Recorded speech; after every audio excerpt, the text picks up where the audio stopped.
திமுக ஆட்சியின் மீது மக்களுக்கு அந்த அளவுக்கு வெறுப்பு.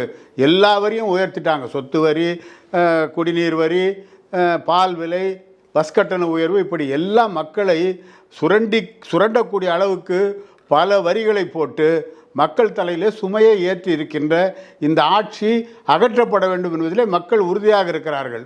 அப்படி என்று சொன்னால் ஒரு பலமான கூட்டணி இருந்தால்தான் அதை வெற்றி கொள்ள முடியும். எனவே தான் அதிமுக பாஜக தலைமையிலான என்டிஏ கூட்டணியும் சேர்ந்தால் அந்த வாய்ப்பு பிரகாசமாக இருக்கும் என்று கொஞ்சம் ஒரு அச்சுறுத்தல் கொடுக்க முடியும். ஜெயிக்க முடியாதுல்ல? கண்டிப்பாக ஜெயிக்கலாம் சார். நீங்கள் வேற, நீங்கள் போன முறையே, அதாவது 10 வருடமாக அதிமுக ஆட்சி, ஜெயலலிதா, அதுக்கு பின்னாடி எடப்பாடியார், இப்படி இருந்ததற்கு பிறகு மக்கள் மத்தியிலே ஆட்சிக்கு எதிரான எண்ண ஓட்டம் இருந்தபோதே அதிமுக மட்டும் 62, மற்ற கட்சிகள்லாம் சேர்ந்து 72 சீட் ஜெயித்தாங்க.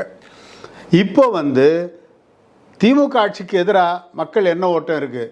அதுலேயும் யாரை பார்த்தாலும் என்ன அப்பான்னு கூப்பிடுன்னா அவன் யோசிக்கிறான். அம்மான்னு யாரை வேணாலும் கூப்பிட்டுடலாம். அப்பான்னு கூப்பிட்டா தாய் மேலே சந்தேகம் வந்துடும். இல்லை, அந்த அளவுக்கு எல்லாரும் என்ன அப்பா கூப்பிடுங்கன்னு அவர் வந்தாருன்னா அப்பா அப்பான்றாங்க.